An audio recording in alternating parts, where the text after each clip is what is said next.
Saludos, muy bien. Bueno, pues arrancamos con el programa. El primer tema del día que antes le comentaba, vamos a hablar de ese enclave maravilloso de la isla de Fuerteventura. Para eso tenemos ahí al otro lado a Tony Gallardo. Él es promotor de la Reserva de la Biosfera. Tony, buenos días. Hola, Tony, buenos días. Buenos días, encantadísimo de Hola. estar aquí en el Rompeolas. Qué bueno, qué bueno. Hombre, hablar de Fuerteventura, hablar de Cofete, hablar de mar y hablar de rompeolas y, en fin, todo lo relacionado con la ola y con el mar es interesante, ¿no? Pues la verdad que sí, porque Cofete, como todo el mundo bien sabe, es una playa de 14 kilómetros de longitud en la zona de Barlovento de la península de Jandía, y tienes un escenario extraordinario para ver la naturaleza, pero también para la cultura de la isla de Fuerteventura y de Canarias. Ahora nos lo comentas todo, Tony. Ay, que parece que hay alguna interferencia.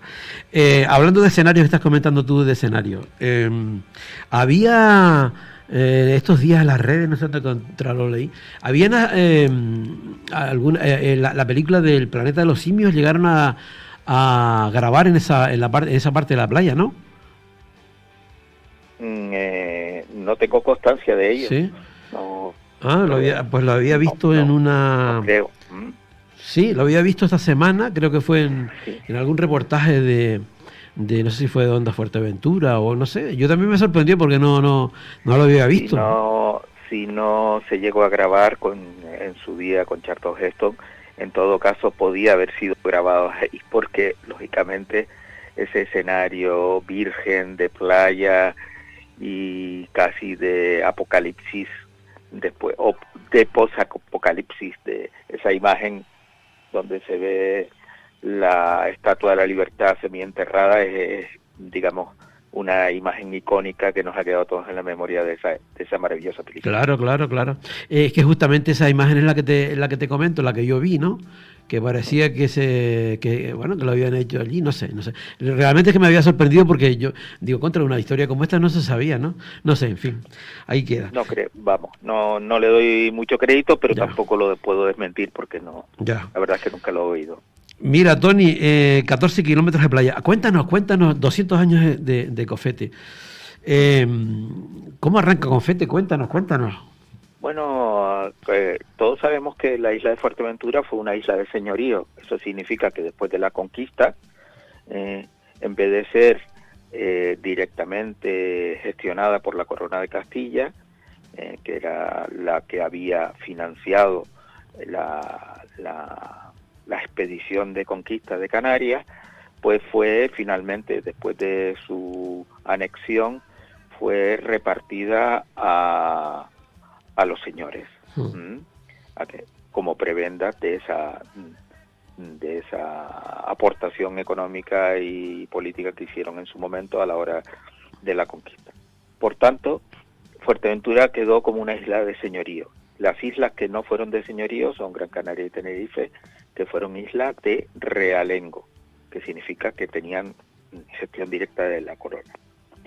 Y Fuerteventura, bueno, pues era una isla relativamente pobre en recursos, y bueno, y eso le ha acompañado hasta ahora en toda su historia, porque esa falta de recursos también hizo que los propios conquistadores y después los herederos...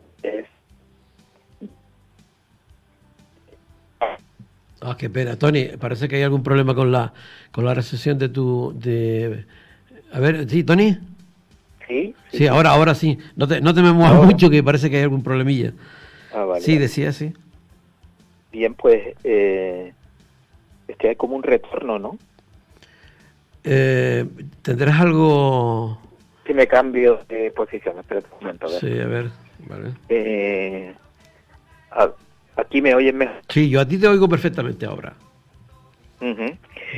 Bien, pues eso, lo que estamos hablando es de esa isla, de esa falta de recursos hizo que los señores invirtieran muy poco en las islas, y que siempre estuvieran, digamos, en una situación de subsistencia. En todo este contexto, pues la dehesa de Jandía, que era la península, y por un lado la parte de Sotavento y por el otro la parte de Barlovento, que es la que corresponde a Cofete, pues se considerara que era un poco más rica que el resto de la isla. Y eso, ¿por qué? Porque tenía agua de procedente de manantiales, porque tenía una temperatura menos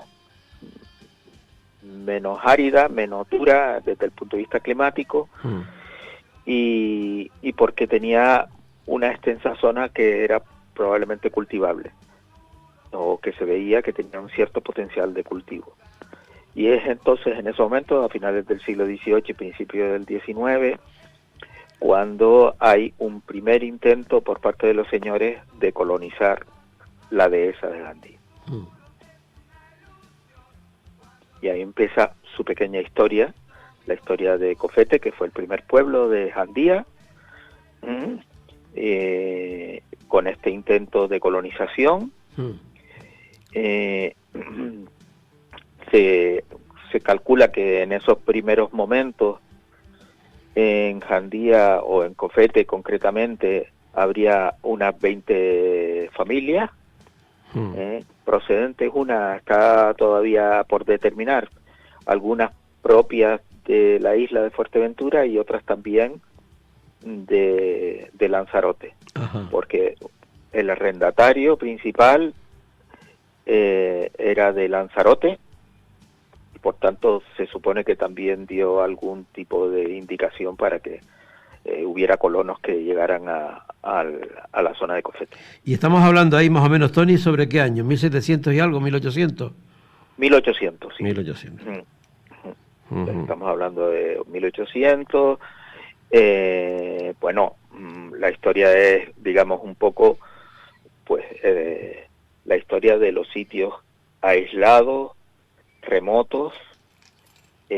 Por supuesto no tenían ni iglesia, no tenían escuela, y el régimen de gestión, digamos, económica de la tierra, pues era el de los medianeros. Los medianeros, para los que no sepan, significa que todo lo que produce, o sea, tú puedes trabajar la tierra, nunca tienes la propiedad, y lo que produce una parte, en este caso un tercio, era para el arrendatario, otro tercio para, digamos, el cumplimiento de otras obligaciones, y solo queda un tercio para el que la trabajaba. Un régimen, o sea, realmente, un tercio de arrendatario, un tercio gasto, digamos, y un tercio de ganancias, digamos, ¿no? Exacto. Eso hacía que, vamos, que entre que producía muy poco, que era pobre la tierra, y encima, digamos, el señor, sin hacer absolutamente nada, pues recibía una parte del beneficio, vamos a decir, del misérrimo beneficio que daba la tierra, pues mantenía a esa población de gente, a esas familias que estaban ahí en Cofete, en un estado casi de semi-esclavitud, que se llegó a calificar así por algunas autoridades. Claro, yo me imagino la realidad de la isla, y encima en esa parte tan abandonada, alejada, eso sería vamos, me imagino, ¿no? Pues sí. Tremendo, ¿no? Hemos de pensar que era durísimo, porque claro,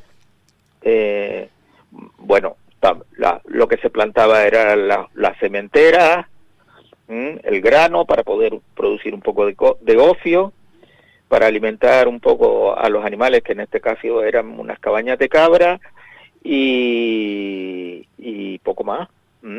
A posteriori, cuando avanzó un poco la historia, pues se recogía la horchilla, y eso era posible porque las paredes del macizo de Jandía, que son las que conforman el arco de Cofete, que es la que protege a Cofete de los vientos del sur, pues en esas paredes se concentra la humedad de los alisios, porque esas paredes miran hacia el oeste y al noroeste, y entonces ahí llega la humedad, y en la humedad es donde crece esta especie de musgo que se llama horchilla, que era muy apreciado en determinados momentos de la historia de Canarias como una fuente de material para los tintes y para... Tony, ¿y el agua? ¿Dónde había agua allí?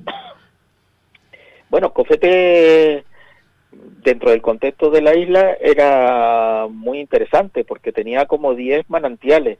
Esto que estoy diciendo del efecto de la humedad que producen los alisios sobre las paredes del macizo de Tancuria hacen que haya lo que se llama una especie de lluvia horizontal. Ajá. O sea, las nubes vienen cargadas de humedad procedente del océano y cuando tropiezan con el macizo, pues bañan de humedad todas las rocas. Eso da posibilidad a la horchilla, pero la que se infiltraba, el agua que se infiltraba, quedaba en los manantiales. Y precisamente si era una zona atractiva para la agricultura, y cuando se pensó en su colonización fue precisamente pensando que el agua que procedía de los manantiales podría generar una agricultura que claro, estamos hablando siempre en términos de hace 200 años, claro, que tendría que ser una agricultura pues muy limitada, ¿no? Claro. Estamos hablando de la posibilidad total, de algo, ¿no?, de vides, claro, de la posibilidad de algo de aceituna, aceite, y de la posibilidad de higueras, que eran prácticamente eso era lo único que se podía cultivar en eso. Mi madre. Avánzame en el tiempo, Tony. Avánzame en el tiempo. ¿Cómo fue evolucionando la zona de Cofete en ese marco que estás diciendo al principio y bien tal? ¿Cómo evolucionó Cofete tuvo un primer momento, digamos, de colonización y expansión, por esto que estamos hablando, promovido tanto por el Cabildo de la isla, al principio por el arrendatario mayor que quiso hacer negocio en esas tierras, pero incluso por propio Cabildo de la isla, o sea, las autoridades que habían en aquel momento, y siempre quedó muy aislado. O sea, siempre tenemos que tener en cuenta que era una zona remota dentro de todo, porque no había muelle, no había punto de recalada, claro, y había que atravesar toda la península para llegar a Cofete. Entonces, lo que fue ocurriendo fue que hubo momentos de intentos de colonización más intensos, o sea que llegaron a haber como unas 30, 40 familias, llegaron a 60 familias, con lo cual, bueno, podemos decir que hubo un cierto desarrollo. Pero a medida del tiempo también, pues con los procesos de desamortización a nivel de todo el Estado español en la época ya más avanzada de la historia, pues provocó un desinterés muy importante por parte de los arrendatarios. Y eso llevó al abandono casi del pueblo. El remate llegó en los 50, cuando el turismo vació, digamos, de población el propio pueblo, prácticamente no quedó nadie allí viviendo, y la gente se trasladó, lógicamente, a Morrojable. Morrojable se convirtió en un punto interesante desde el punto de vista de la pesca, y un cierto y el trabajo, ¿no? Y el turismo. Sí, el trabajo. Y ya por último, pues con el turismo, pues lógicamente, pues el desarrollo principal de Morrojable hizo que Cofete quedara en el olvido. Bueno, eso fue, Tony, eso fue el caso de Cofete y el caso de tantos lugares rurales, ¿verdad?, que se abandonaron en aquel momento, ¿no? Y ahí, Tony, está claro que cuando vamos a Cofete, ahí lo que impresiona, aparte del tema de las vistas que podemos ver y que podemos sentirnos libres, yo creo, ¿no?, mirando hacia ese horizonte y paseando por la playa, el tema de la famosa casa de Winter, ¿no? Cuéntanos la historia, porque el tiempo avanza Bien, pues la casa de Winter evidentemente hay que decir que ya estamos ya en los 50, avanzando los 50, pues bueno, lo que ocurre es que ese trozo de tierra iba pasando de arrendatario en arrendatario, y finalmente el último arrendatario fue de la dehesa de Jandía, fue Gustavo Winter. Gustavo Winter fue un alemán ingeniero que por su historia pues vino a Canarias para trabajar en el Muelle de la Luz, en Gran Canaria, pero que con su fortuna y digamos la ayuda por ser alemán y por estar en un régimen como el que estábamos, el régimen de Franco, que era germanófilo, quiere decirse que en la Guerra Mundial tomó partido por los nazis y por los alemanes, pues contó con todos los parabienes para hacerse con esta operación de compra de la propiedad. En su caso fue ser arrendatario mayor de Jandía, y eso hizo que él tuviera planes. Algunos planes estaban relacionados con la agricultura, pero no esencialmente, y por supuesto está el tema de la construcción de lo que la gente de Fuerteventura y sobre todo del sur le llama el chalet, que era la Casa Winter, una casa descomunal, importante, en un sitio aislado, con unas condiciones demasiado, Y si ahora nos sorprende, Tony, porque claro, todo el mundo sorprende aquello, ¿cómo? Yo me imagino en esa época, pero bueno, básicamente, sí, habría como lo estás comentando, todo el tema agrícola, toda esta historia, pero ¿por qué era tan grande? ¿Por qué? No sé, es sorprendente, ¿no? Bien, sí, hay que entender primero que fue una obra bastante sorprendente, teniendo en cuenta que duró varios años, porque realmente no lo pudieron hacer en la primera fase. Y es verdad que la lógica dice que tendría o podría tener algún otro uso aparte del de vivienda. Y que también, pues lo que estamos hablando, bueno, si estamos en el contexto de la Guerra Mundial, estamos en el contexto de las intrigas que se producían en la zona geoestratégica de Canarias, estamos hablando de un enclave que estaba de hecho aislado, estaba controlado su acceso, la gente que vivía dentro de Jandía pues vivía en un régimen bastante estricto de control, pues pudiera tener alguna conexión, y de hecho muchos escritores y otros expertos pues abundan en la idea de que efectivamente tenía una relación con el Reich y que pudiera ser algún elemento estratégico que estuvieran previsto en algún plan. No se ha conocido, desde luego, ningún plan que diga exactamente para qué se hizo esa casa. Claro. Lo que sí se ha dicho es mucha fantasía en torno a ella, ¿no? Ahí se ha dicho de todo. Ahí podemos hablar de una gran leyenda en base a varios elementos como los que estamos comentando. O sea, pues efectivamente también se construyó un aeropuerto en la punta de Jandía, en una pista. Cuando se habla de aeropuerto en aquella época, estamos hablando de que aplanaron una zona para que fuera una pista de aterrizaje de aviones. Bueno, pues ya eso te da la idea de una estructura más compleja. Claro. Teniendo en cuenta que es una zona pobre, y que España no estaba para muchos gastos, o sea, claro. ¿Para qué haces todo ese tipo de gastos? Ese gasto lo hizo el Winter, y lo hizo con un objetivo que no se puede asegurar, pero indudablemente algún tipo de relación comercial o de tipo de influencia podría ser perfectamente factible.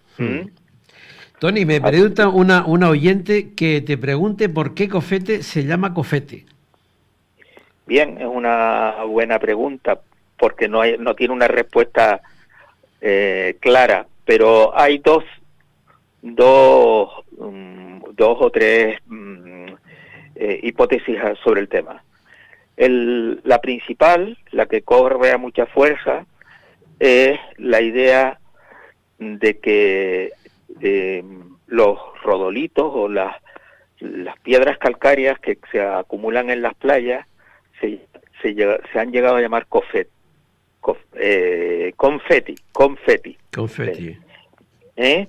Eso ha ocurrido, por ejemplo, también en el Confital. El Confital en Gran Canaria, en las Palmas de Gran Canaria. Y parece que por analogía, porque había que darle nombre a ese pueblo y seguramente buscar algo que lo identificara dentro de la geografía, pues los geógrafos al final y las personas le pusieron ese nombre. Esa es una de las ideas que más fuerza tienen. Otra idea también es que ahí había Cosco, y también por ser una zona de recogida o si fuera una derivación de ese nombre. Pero yo, desde luego, a los historiadores que les he oído, creo más fiable esto del confeti, del cofete, de los rodolitos, porque tienen que ver mucho con la playa. Hay que pensar que hace 100 años esa playa también estaba cubierta con algún tipo de rodolitos en algún lugar, la parte más calcárea, y que eso fuera, digamos, un poco lo que destacara para poder definirlo, y al final la gente acabará llamándole, pues bueno, el cofete. Tengan en cuenta esto, que estamos hablando de que aparece en los mapas nombrado como cofete, pues casi a principios del 2019, o sea que no fue una apropiación, digamos, el nombre de una indicación que seguramente tendría el lugareño, y no sabemos exactamente si fuera algún elemento geográfico que les ayudara. Ya. Tony, ya nos hemos comido media hora. Mira, otro día te voy a llamar porque yo quiero que nos cuentes las historias del cementerio de Cofete, de historias que hay por ahí, de los burros, de los asilvestrados, en fin, de cosas realmente, de ahora, del tema de ahora en Cofete. Pero ya se nos fue el tiempo. Si te parece, te llamo otro día y continuamos con el tema. ¿Te parece? Pues sí, encantado. Pues nada. Cofete es una olla llena de leyendas. Por eso. Algunas muy interesantes, o sea que vale la pena oírlas. Por eso. Yo desde luego no soy un gran conocedor, pero sí he tenido la oportunidad de oír a la historiadora Rosario Cerdeña en cuanto a sus explicaciones de este origen, que recomiendo el libro que ella escribió sobre el origen de Cofete, porque es muy interesante. Y es que Cofete, antes, durante y después, sigue enamorando. Gracias, Tony. Pues nada, un abrazo. Un abrazo, chao. Adiós.